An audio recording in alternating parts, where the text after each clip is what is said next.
नमस्कार, सत श्री अकाल, आदाब। मेरा नाम मनदीप पूनिया है और आप सुन रहे हैं पंजाबी रेडियो यूएसए। मैं एक बार फिर हाजिर हूं नए बुलेटिन के साथ और शुरुआत करते हैं आज की मुख्य खबरों से। छत्तीसगढ़ में पत्रकार मुकेश चंद्राकर की बॉडी 3 दिन बाद एक सेप्टिक टैंक के अंदर मिली है। इसके बाद पूरे भारत के पत्रकारों में गुस्सा है और पत्रकार लगातार इसे पत्रकारिता की कब्र कह रहे हैं। दिल्ली में होने वाले विधानसभा चुनाव को लेकर बीजेपी ने अपनी पहली लिस्ट जारी कर दी है। इस लिस्ट में उन्होंने 29 लोगों को टिकटें दी हैं। अरविंद केजरीवाल के खिलाफ परवेश साहिब सिंह वर्मा को उतारा है। वहीं दिल्ली की मुख्यमंत्री अतिशी सिंह के खिलाफ रमेश बिधूड़ी को टिकट दी गई है। खनौरी बॉर्डर पर आज किसानों की बड़ी महापंचायत हुई, जिसमें लगभग 1 लाख के आसपास किसान शामिल रहे। इस महापंचायत को सरदार जगजीत सिंह डल्लेवाल ने भी संबोधित किया। उन्होंने कहा कि यहाँ से हम सब जीत कर जाएंगे। उनकी भूख हड़ताल को आज 40 दिन पूरे हो रहे हैं। खडूर साहिब से सांसद अमृतपाल सिंह और फरीदकोट से सांसद सरबजीत सिंह खालसा एक नई पार्टी बनाने जा रहे हैं। इस पार्टी का नाम होगा श्रोमणी अकाली दल आनंदपुर साहिब। 14 जनवरी को माघी के मेले में श्री मुक्तसर साहिब में इस पार्टी की घोषणा की जा सकती है। ये थी आज की मुख्य खबरें। अब करते हैं इन खबरों का विश्लेषण और शुरुआत करते हैं पहली खबर से। पहली खबर छत्तीसगढ़ से आई। पत्रकार मुकेश चंद्राकर की मौत की खबर। पूरा देश इस मौत से दहल गया और सारे पत्रकार भाईचारे में इस मौत को लेकर बहुत ज़्यादा गुस्सा था। नए साल को आधी रात जब हम 1 जनवरी को नया साल बना रहे थे, उसी टाइम मुकेश चंद्राकर को वहाँ के एक लोकल ठेकेदार ने अपने फार्म हाउस पे बुलाया और वहाँ पर उसको पीट पीट कर मार दिया। उसके बाद अपने जो बाथरूम का जो सेफ्टी टैंक होता है उसमें मुकेश चंद्राकर को चिनवा दिया। 3 जनवरी यानी कि कल जब पुलिस इन्वेस्टिगेशन कर रही थी, उस समय उनकी मौत का खुलासा हुआ है। मुकेश चंद्राकर का शव उस सेप्टिक टैंक से निकाला गया है। मुल्क भर में पत्रकारों का कहना है कि असल में ठेकेदारों ने मुकेश चंद्राकर का शव नहीं बल्कि पत्रकारिता को चिनवाया था।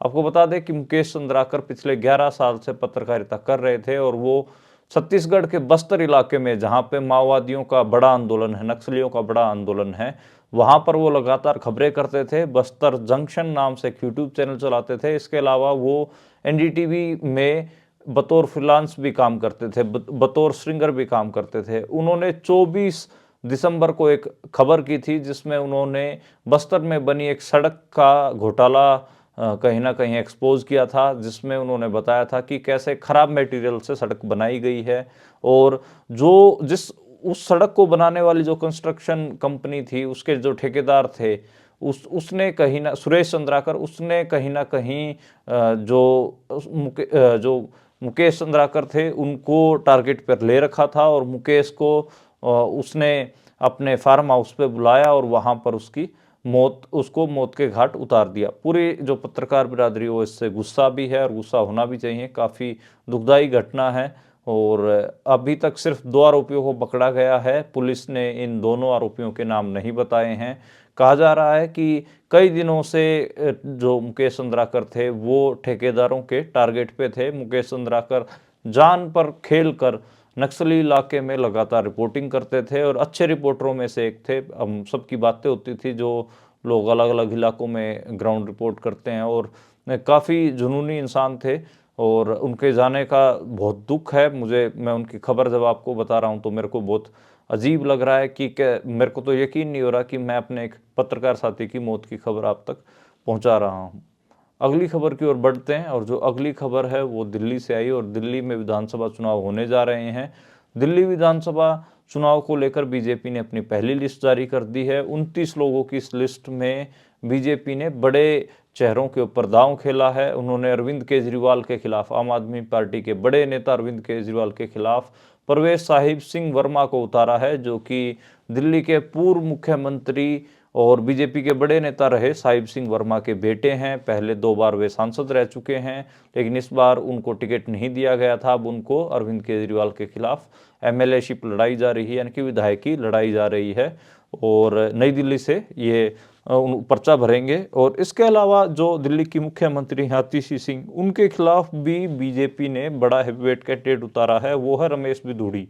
रमेश बिधूड़ी भी सांसद रहे हैं और दिल्ली में गुर्जरों के बड़े नेता माने जाते हैं, लेकिन इस बार उनका सांसदी में टिकट काट दिया गया था। वे साउथ दिल्ली से चुनाव लड़ते रहे हैं और उनका टिकट इसलिए भी काटा गया था क्योंकि उन्होंने संसद भवन में जो बसपा के सांसद थे दानिश अली, उनके खिलाफ बहुत ज़्यादा अभद्र व्यवहार किया था, उनको बहुत गाली गलौज की थी। और वो ऐसे शब्द उन्होंने बोले थे मुसलमानों के लिए कि मैं अब कैमरा पे बोल भी नहीं सकता, लेकिन फिर भी बीजेपी ने रमेश बिधूड़ी को आतिशी सिंह के खिलाफ चुनाव मैदान में उतारा है और कालका सीट से चुनाव लड़ेंगे। कांग्रेस ने उनके खिलाफ अलकलांबा को उतारा है और अरविंद केजरीवाल के खिलाफ कांग्रेस ने शीला दीक्षित के बेटे संदीप दीक्षित को चुनाव लड़ाने का फैसला लिया है, यानी कि जो संदीप दीक्षित हैं वो चुनाव लड़ेंगे। तो अभी तक सिर्फ 29 टिकटें बीजेपी ने दी हैं। आम आदमी पार्टी तो लगभग हर सीट पे कहीं ना कहीं उम्मीदवार अनाउंस कर चुकी है। कांग्रेस भी मोस्टली सीटों पे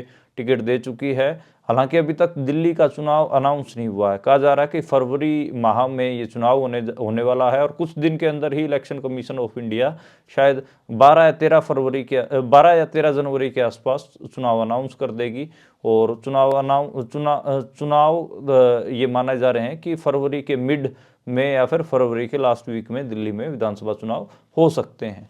अगली खबर की ओर बढ़ते हैं और अगली खबर है नरेंद्र मोदी से जुड़ी हुई। प्रधानमंत्री नरेंद्र मोदी ने अजमेर शरीफ दरगाह के ऊपर चादर भेजी है और उसको लेकर विवाद हो रहा है।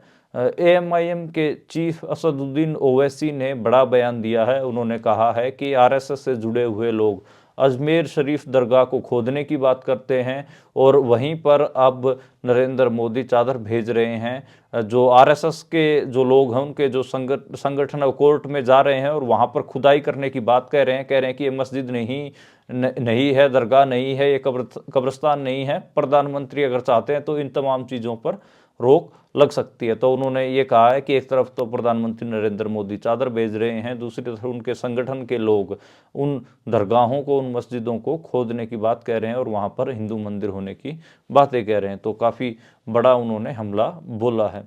अगली खबर की ओर बढ़ते हैं। जो अगली खबर है वो खनौरी बॉर्डर से आई। आज खनौरी बॉर्डर पर किसानों की बड़ी महापंचायत थी। तकरीबन 1 लाख के आसपास किसान इस महापंचायत में पहुंचे।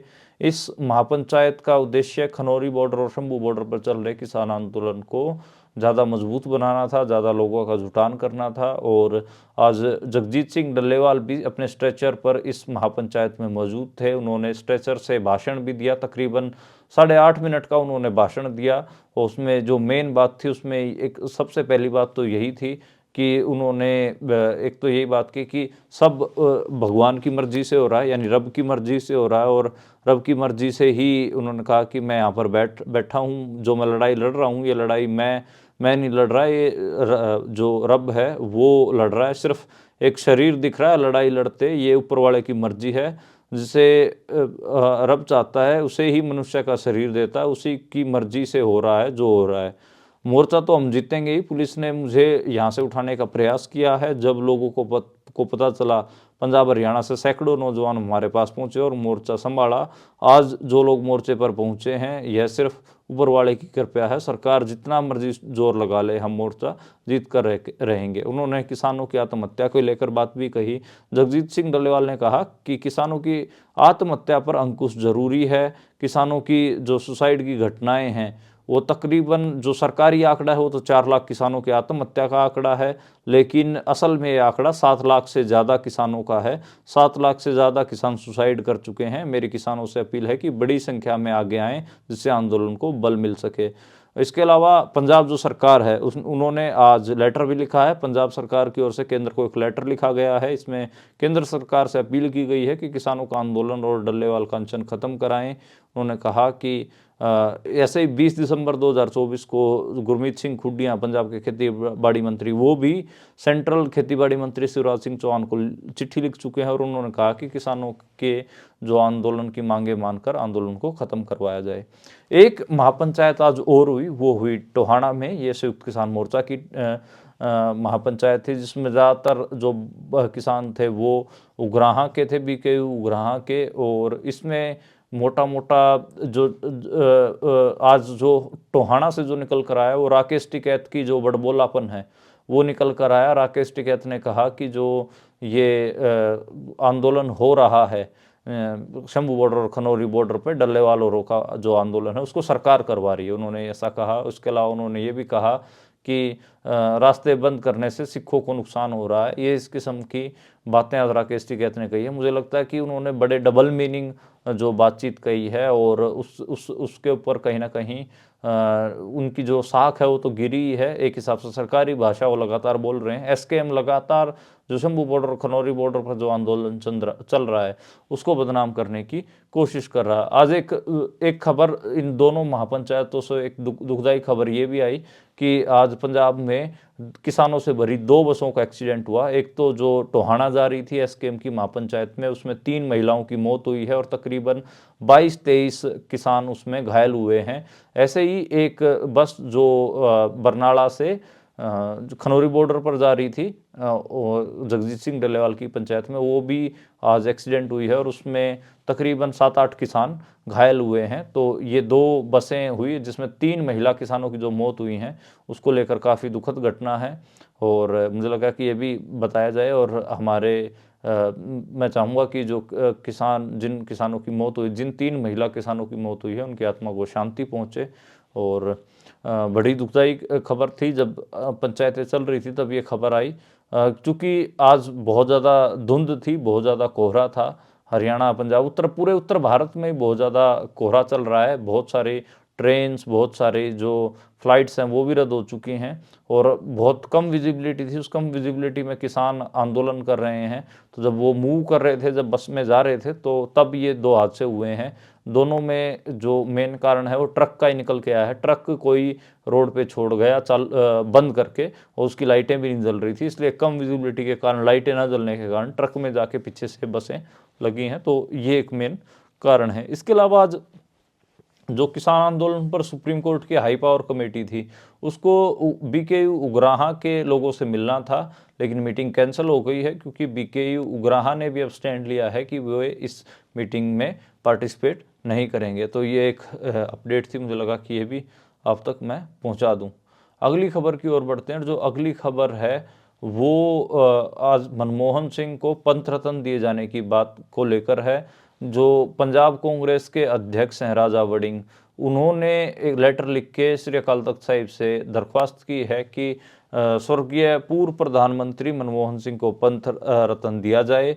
और राजा वड़िंग ने कहा है कि क्योंकि जो डॉक्टर सिंह ने न केवल 1984 के सिख विरोधी दंगों के लिए संसद में माफ़ी मांगी, बल्कि पीड़ितों और उनके परिवारों के पुनर्वास के लिए ठोस कदम उठाए। साथ ही किसानों के 60,000 करोड़ रुपए की ऋण माफ़ी, पंजाब के विकास के लिए धनावंटन और ऐतिहासिक गुरुद्वारों के संरक्षण के प्रयास किए। इसलिए उनको ये बात कही जा रही है। करतारपुर कॉरिडोर जैसे कदमों की सराहना की है और इसके ये कारण है कि उनको पंथ रत्न दिया जाए। पर मुझे लगता है कि जो आदमी अपील कर रहा है पंथ रत्न देने की, उसकी कोई क्रेडिबिलिटी नहीं है। राजा वड़िंग, आप सबको पता है कि कमलनाथ की स्टेज पे कैसे क्लीन चिट देते हुए रो पड़ा था कि नहीं, कमलनाथ जी का तो देखो कोई हाथ नहीं था सिख दंगों में, सिखों के खिलाफ जो दंगे हुए उसमें कोई हाथ नहीं था।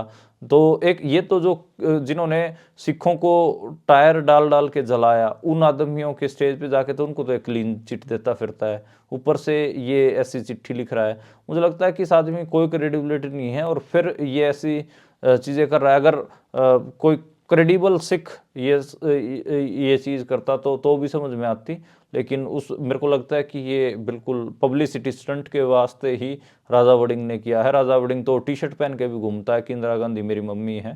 तो मुझे लगता है कि मेरे को लगता है कि ये बहुत ख़राब संदेश है और ख़राब आदमी ये चीज़ करने की कोशिश कर रहा है। स्टार डस्ट टू फॉल एक जो लाइन होती है कि अपने ऊपर स्टार डस्ट गिरवाने के लिए ये आदमी ने काम किया है।